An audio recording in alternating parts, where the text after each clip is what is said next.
Huwag ka masyadong mapraning, Migsubiri. Hindi pa naman nagsisimula yung investigasyon. Bakit halatadong-halatado na nanginginig ka sa takot na madadawit yung pangalan mo dito? Eto ba yung 11 senador na sinasabi niyong tumitindig para sa katotohanan at sa tama? Yung nag-walk out at hindi man lang maipaglaban kung ano yung gusto nilang mangyari sa Senado? Kung diyan pala bumilib na kayo sa pag-walk out nila, ang tatanga nyo naman pala talaga, no? Mga uto-uto kayo. Grabe po yung ginagawa nitong minority, mga lodi, no? Pinagmumukha po nilang masama ang majority sa ginagawa po nilang drama. O eto, may video pa po si Risa Ontiveros at sinabi niya dito, bakit minamadali ang pagbabago ng Senate rules? Bakit ayaw dumaan sa tamang proseso? We have always welcomed healthy discussion on the floor. But this should mean allowing all members to heard, not forcing the chamber to move at the speed preferred by the majority. If the proposal is truly defensible, then let it pass through the proper route. Kinain po ni Risa Hontiveros ang sinabi niya dito. Doon ba sa ginawa ninyong pag-walkout? Yung ba yung healthy discussion? Na ipakita nyo ba sa taong bayan na dinipensahan nyo yung kagustuhan nyo na tutulad ito? Di ba hindi?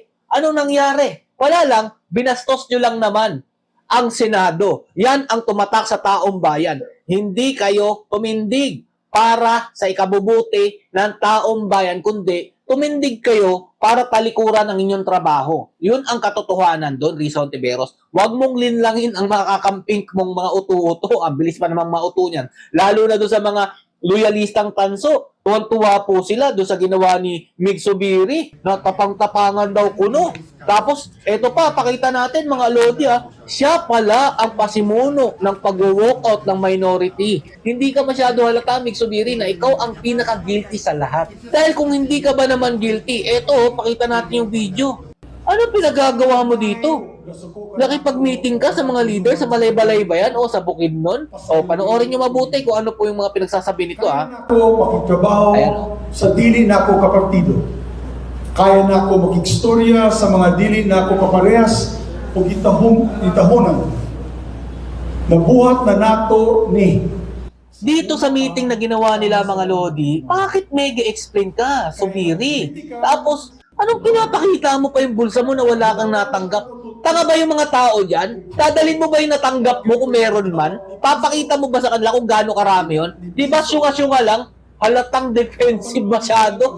Huwag ka masyadong mapraning, Migsubiri. Hindi pa naman nagsisimula yung investigasyon. Bakit halatadong-halatado na nanginginig ka sa takot na madadawit yung pangalan mo dito? Eto ba yung 11 senador na sinasabi niyong tumitindig para sa katotohanan at sa tama? Yung nag-walkout at hindi man lang maipaglaban kung ano yung gusto nilang mangyari sa Senado? Diyan ba kayo bumilib sa 11 yan? Anak ng tinapay. Kung diyan pala bumilib na kayo sa pag-walkout nila, ang tatanga nyo naman pala talaga, no? Mga uto-uto kayo. Ginawa nyo lang madrama masyado ang Senado. Pero ang katotohanan dyan, hindi nyo kayang ipaglaban kung ano yung gusto nyo mangyari. Dahil wala naman talaga kayo sa tamang wisyo.